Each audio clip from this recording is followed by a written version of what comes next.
सुबह सुबह का अलार्म कौन लगाता है दिया?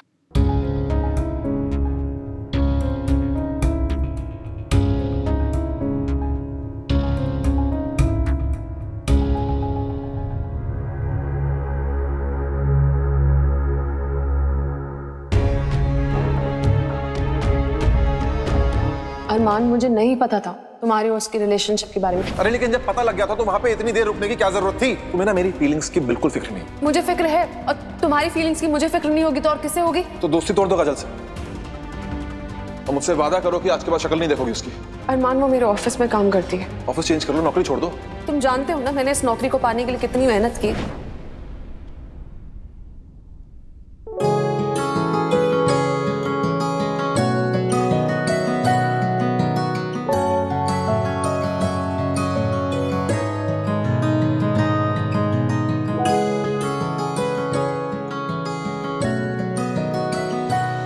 दिया,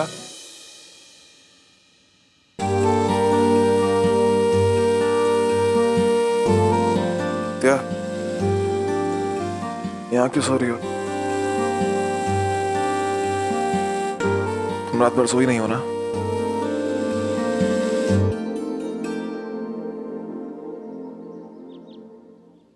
रात भर जाग कर यहीं बैठी रहना तुम? तुम्हें क्या फर्क पड़ता है? फर्क पड़ता है दिया, फर्क क्यों नहीं पड़ेगा? अरमान, तुम्हें फर्क पड़ता होता ना तो तुम मुझे इस तरह से इमोशनली ब्लैकमेल नहीं करते, मुझे मेरी जॉब छोड़ने के लिए नहीं बोलते तुम। और जबकि तुम ये जानते हो कि मैंने अपनी लाइफ के कितने साल दिए हैं इस पोजीशन पर पहुंचने के लिए। मेरे मम्मी पापा बहनें सबके सैक्रिफाइसेस शामिल हैं इसमें। तुम अब तक कल की बात को लेकर नाराज हो, मेरी बात तो सुन लो दिया एक बार। अरमान, क्या बात सुनूं मैं तुम्हारी? हाँ, क्या बात सुनूं बताओ? तुम्हें काजल नहीं पसंद है ना? फाइन, तुम्हें उससे नहीं मिलना है, मत मिलो। I understand. मैं तुम्हें कभी फोर्स नहीं करूंगी कि जाकर काजल से मिलो, मैं समझ चुकी हूँ बहुत अच्छी तरह से। लेकिन इसका मतलब ये नहीं है कि मेरी अपनी कोई पर्सनल रिलेशनशिप नहीं हो सकती उसके साथ। ये सब जानते हुए कि उसने मेरे साथ क्या किया है? हाँ अरमान, ये सब जानते हुए भी कि उसने तुम्हारे साथ क्या किया। तुम दोनों के बीच में क्या हुआ, अच्छा हुआ बुरा हुआ, मुझे नहीं पता है। मैं जान भी जाऊंगी ना अरमान, तो मैं कभी उस चीज को समझ ही नहीं पाऊंगी। उसने तुम्हें चीट किया, गलत किया, fine, I understand, I agree, वो गलत था। लेकिन ये भी तो सोचो ना कि आज वो पछता रही है, उसे अपनी गलती का एहसास है।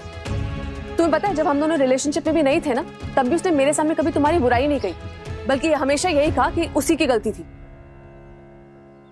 क्या सरकास्टिकली हंस रहे हो तुम? हो सकता है ना कि उसे अपनी गलती का पछतावा हो, उसे बुरा लग रहा हो, वो तुमसे माफी मांगना चाह रही हो। यार मुझे ना उसकी बात पे इतना भी भरोसा नहीं है। फाइन, बात ही खत्म फिर तो। यार दिया, क्या है ये सब? दिया मेरी बात सुनो, तुम मुझसे क्या चाहती हो बताओ? भूल जाओ उसे और मेरे साथ एक नई जिंदगी की शुरुआत करो, जहाँ पर तुम्हारे बीते पलों की परछाइयां ना हो, सिर्फ हम तो हो, हमारी फैमिलीज हो, बस। हाँ तो मैं भी तो यही चाहता हूँ। मैं कौन सा अलग बात बोल रहा हूँ? कुछ यही तो बोल रहा हूँ, काजल को अपनी और मेरी जिंदगी से दूर कर दो। और दूर रहने से क्या हो जाएगा अरमान? भूल जाओगे उसने जो कुछ भी किया था। इतने सालों में तुम आज तक तो भूल पाई नहीं हो। तो क्या करूं मैं कैसे भूल जाऊं जो धोखा दिया उसने मुझे? कितनी तकलीफ पहुंचाई तुम्हें पता है? मैं क्या करूं, मुझे बताओ, मैं क्या करूं? माफ कर दो उसे।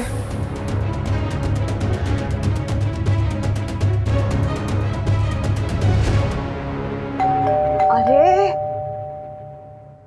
कितनी बार बोला है एक बेल बजाया करो। मालूम है ना अरमान और कृष सोते रहते हैं फिर गुस्सा करते हैं। जी बीबी जी। अच्छा सुन, आज नाश्ता टाइम पे बना। तुम्हारी वजह से कई बार अरमान बिना नाश्ता किए जाता है। जी बीबी जी। पेपर लेके कहाँ जा रही हो? मालूम है ना अरमान को नाश्ते के साथ पेपर चाहिए, वहाँ रख दो टेबल पे। जी बीबी जी। जी बीबी जी करके बस सर हिलाती रहती है, पता नहीं दिमाग में कुछ जाता है कि नहीं। मेरी पूजा की थाली अच्छे से साफ करना। पूजा का टाइम हो गया, मैं बस अभी नहा के आ रही हूँ। मेरी बात सुनो, मेरी बात आराम से बैठो, मेरी बात तो सुनो कम से कम। लेकिन तब तो पता लग गया था ना। मैं क्या करूँ अरमान? नहीं, मुझे कुछ समझ में नहीं आ रहा है दिया, तुम क्या बोल रही हो, और ये सब बातें ना मेरी समझ से परे हो गई। चलो बाय मम्मी। कृष तू कहाँ जा रहा है इतनी सुबह सुबह? हाँ मम्मी जिम मेंबरशिप लिया है तो मॉर्निंग स्लॉट मिला है। चलो बहुत अच्छी बात है, इसी बहाने टाइम पे उठा करोगे। मुझे और भाई को टाइम पे उठाना यही एक गोल है आपकी लाइफ का। थोड़ा चिल करो मम्मी। क्या है ना, मैं और भाई टाइम पे नहीं उठेंगे ना तो ऐसा नहीं है कि सूरज नहीं उगेगा, मुर्गा कुकड़ू को नहीं करेगा। चिल। कोई बातें करना इनसे सीखे। अच्छा ठीक है बाय। अरे सुन सुन इधर आ। हुआ मम्मी, जिम के लिए लेट हो रहा है। ऐसे बोल रहा है जैसे बड़ा टाइम का पाबंद हो। तुझे कुछ पता है अरमान और दिया सुबह सुबह झगड़ क्यों रहे?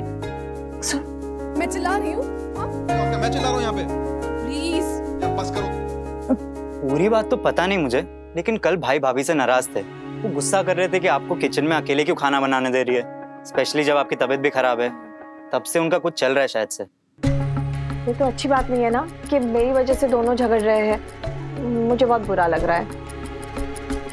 आपको बुरा लग रहा है, अच्छा लग रहा है मम्मी? आपको बुरा लग रहा है, अच्छा लग रहा है मम्मी? कैसी बातें कर रहा है तू? माँ हूं ना मैं, अपने बेटी की जिंदगी में खुशियां ही चाहूंगी ना। आप अरमान भाई की जिंदगी में खुशियां चाहती हो ना, तो एक रिक्वेस्ट है मम्मी, छोटी छोटी बातों का ना बतंगड़ मत बनाया कीजिए। फिर भाभी से कुछ गलती भी हो जाती है ना, तो उनको गुस्सा करने के बजाय एक बार माफ करके देखिए, आपको भी अच्छा लगेगा और भाई को भी। मैं कहाँ बात का बतंगड़ बनाती हूँ? हाँ, कल भी मैंने तो कुछ नहीं कहा था, और माफ करने में कौन सी बड़ी बात है? माँ हूँ मैं अरमान की, अगर मैं दिया को माफ नहीं करूंगी तो और कौन करेगा? सही है, दैट्स द स्पिरिट मम्मी। चलो मैं लेट हो रहा हूँ, बजाता हूँ।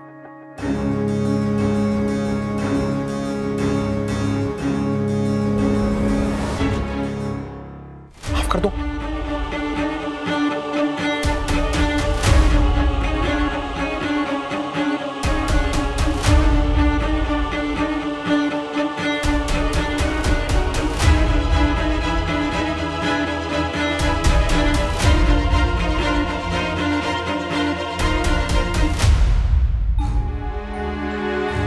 हाँ अरमान, अब यही एक तरीका है, वरना तुम जिंदगी भर उससे दूर भागते रहोगे, लेकिन अपने दिमाग से दूर नहीं कर पाओगे। क्या तुम क्या बोल रहे हो? तुम्हारी बात मुझे ना समझ में नहीं आ रही है। क्या कहना चाहती हो? अरमान, नफरत एक ऐसा एहसास है जो प्यार से भी ज्यादा ताकतवर होता है,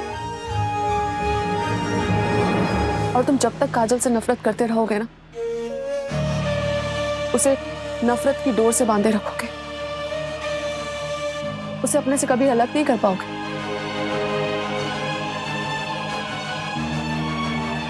और फिर वो जाने अनजाने में हमेशा हम दोनों के बीच आती रहेगी, जैसे हमारी शादी की रात पे आ गई थी भावना के तानों में,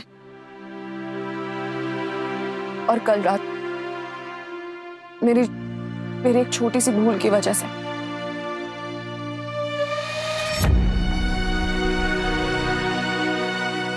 अरमान, मैं नहीं चाहती कि काजल हम दोनों के बीच में है। मैं तुम्हें पूरा का पूरा पाना चाहती हूँ, सिर्फ अपने लिए।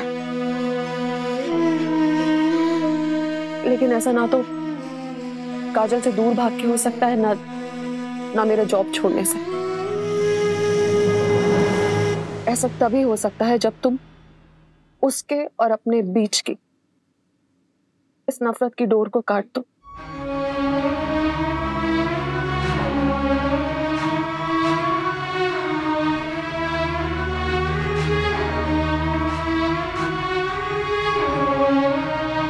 पता है अरमान,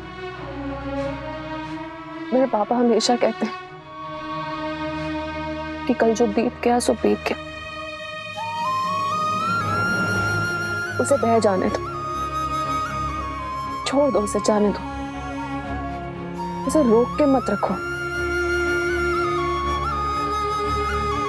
काजल तुम्हारे इस घर से जा चुकी है, वो तुम्हारी जिंदगी से भी जा चुकी है, बस बसती है तो तुम्हारी नफरत में। और जिस दिन तुम अपने मन से इस नफरत को निकाल फेंकोगे ना, उस दिन वो भी चली जाएगी, हमेशा के लिए। प्लीज अरमान, एक बार कोशिश करके देखो मेरी खातिर।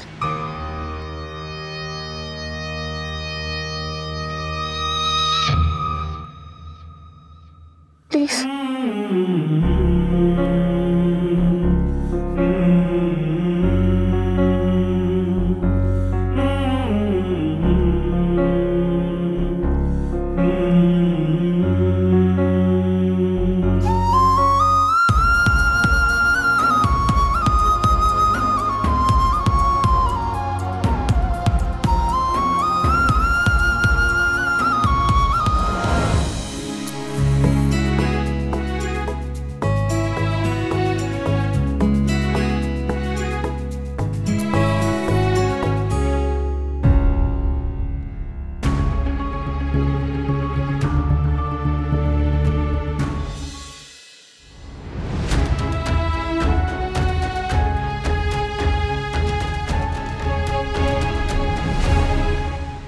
आज मैं टाइम पे उठ गई आंटी।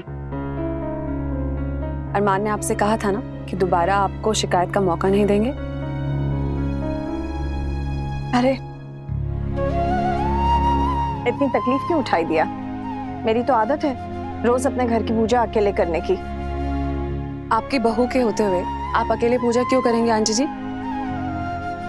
और फिर अभी घर भी तो मेरा है ना, तो ये मंदिर भी मेरा हुआ और ये पूजा भी मेरी।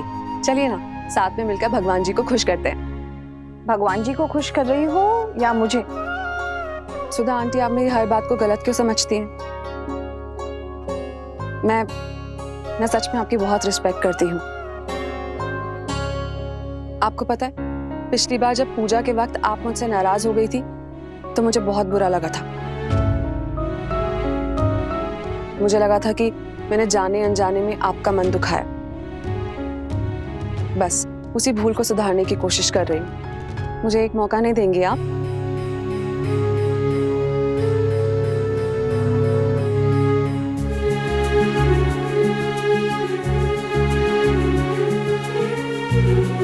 बातें बनाना खूब आता है ना तुम्हें? सुधा आंटी, हॉस्पिटैलिटी इंडस्ट्री में काम करती हूँ ना, वहाँ होटल में हमें यही सिखाया जाता है कि किस तरह से बातों से क्लाइंट्स को पटाए।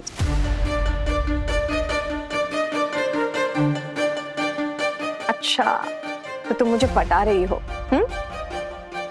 नहीं सुधा आंटी, वैसी कोई बात नहीं है। देखो दिया, एक बात समझ लो, अगर मुझे पटाना है या खुश करना है तो उसका एक ही तरीका है, मेरे बेटे को खुश रखो, घर के बड़ों की इज्जत करो और इस घर के लिए अपनी जिम्मेदारियों को समझ जाओ। मुझे तुमसे और कुछ नहीं चाहिए। मैं पूरी कोशिश करूंगी आंटी कि आपको दोबारा शिकायत का मौका ना मिले। और मैंने आज सोचा है कि मैं सबके लिए नाश्ता खुद से बनाऊंगी और रामकली को ये भी बताकर जाऊंगी कि उसे क्या क्या काम करने हैं। और तुम्हारा ऑफिस देर नहीं हो जाएगी?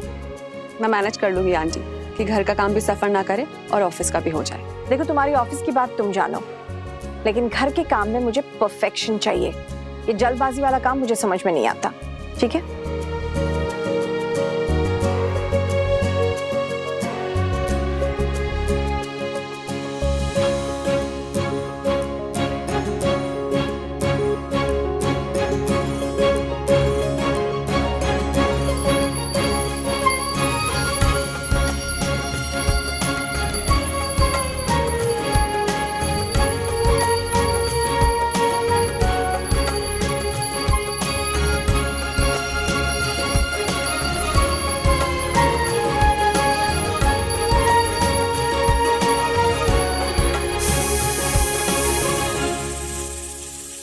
रामकली, ये ले गरम गरम पराठा है, जाके बाहर देते हैं। अरमान भैया का हो गया, बीबी जी ने लेने से मना कर दिया। अब आप क्रिश भैया के लिए बना के रख दीजिए। अच्छा, ये इतने पराठे काफी हो जाएंगे कृष के लिए? चलो ठीक है। दिया, तुम्हारा काम खत्म नहीं हुआ अब तक? 8:15 हो गए, लेट हो जाएंगे। चलो बस अरमान 2 मिनट हो गए लास्ट है। अरे 2 मिनट नहीं है यार, वरना तुम्हें छोड़ने के चक्कर मैं भी लेट हो जाऊंगा। मैंने तो मना भी किया था कि कहाँ नाश्ते के चक्कर में उलझोगी, लेट वेट हो जाएगा, लेकिन दिया मानी नहीं, बोली मैनेज हो जाएगा। आंटी जी, सब तो मैनेज हो गया, आप बिल्कुल टेंशन मत लीजिए। और अरमान, अब ये सब करने की आदत तो डालनी पड़ेगी ना। मंडे से ना मैं और भी जल्दी उठना शुरू करूंगी, तो सब हो जाएगा। अरे वो सब ठीक है, लेकिन अभी तो चलो, मैं तुम्हारा वेट कर रहा हूँ, नीचे जल्दी आओ। हाँ बस आई। रुमाल दिया, रुमाल कहाँ है मेरा? मैं सुबह से ढूंढ रहा हूँ, कहीं मिल नहीं रहा है। एक तो मेरी अलमारी में सारे तुम्हारे कपड़े भरे हुए, कुछ दिखता है नहीं उसमें। अरमान, वही तो रखा है सेकंड शेल्फ में। तुम एक रुमाल कहीं नहीं है यार, क्या? अरे तुम दोनों क्या सुबह सुबह झगड़ा कर रहे हो? तुझे रुमाल चाहिए ना? चल मैं देती हूँ, चल ना, रोज तो मम्मी देती है ना रुमाल। और रामकली, इधर देख, ये पनीर ना बिल्कुल ऐसे एक समान पीस में काट के रखना, ठीक है? और दोपहर के लिए ना मैंने राजमा गला दिए, 4 सीटी लगाकर ही गलाना। और शाम के लिए क्या बना है बहू रानी? मैं ऑफिस पहुंच के फोन करूं? मुझे बहुत लेट हो रहा है और बहुत लेट हो जाएगा। लेकिन आपने नाश्ता तो किया ही नहीं। मैं कैंटीन में जाके खा लूंगी। ये सब कर लेना याद से। कितना काम कैसे करेंगी, ऑफिस का भी और घर का भी।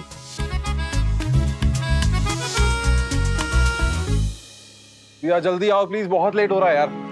1 मिनट अरमान, इतनी भी क्या जल्दी है? रुको तो सही। या तुम ना टाइम पे आया करो, मुझे ऑफिस टाइम पे जाना पसंद है। मैं प्रोफेशनल, यू नो। प्रोफेशनल तो मैं भी हूँ अरमान, और तुमने देखा ना मैं सुबह से किचन के काम में बिजी थी। सुबह उठ के पहले सुधा आंटी की मैंने पूजा में मदद की, फिर किचन में सबके लिए नाश्ता बनाया, अभी भी रामकली को लंच और डिनर समझा के आ रही हूँ। टाइम तो लगेगा। हाँ टाइम तो लगता है, लेकिन कल से तुम टाइम पे आओगी, वरना अपनी स्कूटी पे जाओगी। मुझे नहीं पता, तुम लेडीज के चक्कर में ना मेरे सारे काम खराब होते हैं। दिस इज नॉट फेयर अरमान। मतलब तुम्हारा काम इम्पोर्टेंट है और मेरा काम इम्पोर्टेंट ही नहीं है। मेरी भी ऑफिस में उतनी ही रिस्पॉन्सिबिलिटीज है जितनी की तुम्हारी है। इतना तो तुम समझते हो। हाँ सब समझता हूँ मैं, लेकिन तुम तो लड़की हो ना। ऑफिस जाके बोलोगे कि मेरी शादी हुई है, वो लोग सिंपैथाइज करेंगे, तुम्हारे साथ सेलिब्रेट करेंगे।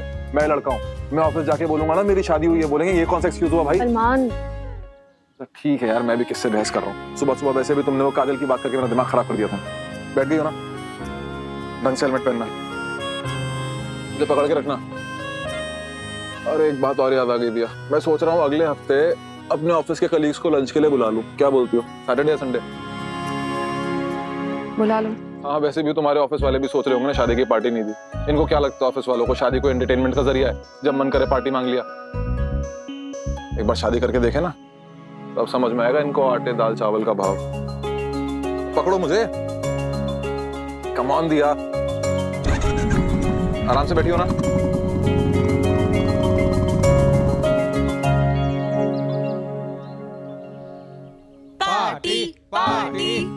Okay okay okay, calm down. Boss ने सुन लिया ना तो हम सबकी खाट खड़ी कर देगा। ये तो बचने वाली बात हुई दिया। हम कौन सा ग्रैंड पार्टी मांग रहे हैं, तुम्हारे घर आने के लिए तो कह रहे हैं। एक्चुअली सुधा आंटी की तबीयत ठीक नहीं है और मैं उन पे बोझ नहीं डालना चाहती। गेस्ट को लेके ना वो बहुत पर्टिकुलर है। कोई नहीं यार, हम खाना बाहर से ऑर्डर करेंगे, या फिर तू बोलेगी तो मैं अपने असिस्टेंट शेफ से खाना बनवा कर पैक करवा के ले आऊंगी। कोई खाना बनाने की टेंशन ही नहीं रहेगी फिर तो। क्या बोलती है तू? हाँ ये सही है। ओके फिर डन, परसों शाम को हमारा खाना दिया के घर। लेकिन एक शर्त है मेरी। क्या? मैं परसों ना अरमान के कुछ कलीग्स को भी बुला लेती हूँ, तो खाना थोड़ा एक्स्ट्रा ऑर्डर कर देना। ये देखो, दिया तो शादी के 4 दिन में ही एकदम परफेक्ट गृहस्थन बन गई है। सब कुछ मुफ्त में चाहिए। हाँ चल कोई ना, तू भी क्या याद करेगी, ये भी अरेंज हो जाएगा। ठीक है, तो परसों शाम 7 बजे डन। ओके चलो let's get back to work.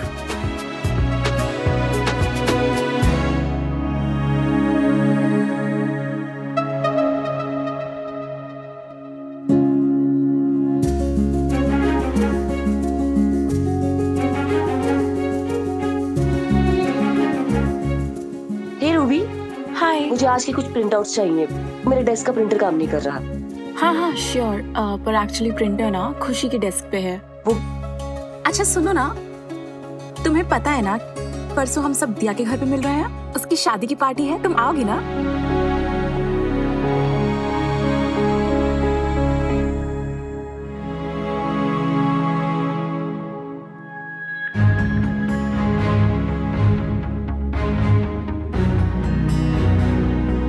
क्या हुआ दिया, तुम काजल को नहीं बुलाओगी? Yes of course. Kajal please आना।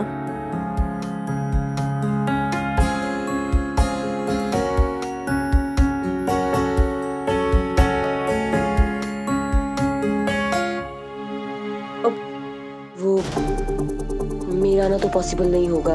वो मैंने अभी अभी पॉटरी क्लासेस ज्वाइन की है ना, तो कम ऑन यार, कैसी बेस्ट फ्रेंड हो, पॉटरी क्लासेस के लिए दिया की पार्टी मिस करोगी, वो भी शादी की पार्टी। मैं कोशिश करूंगी।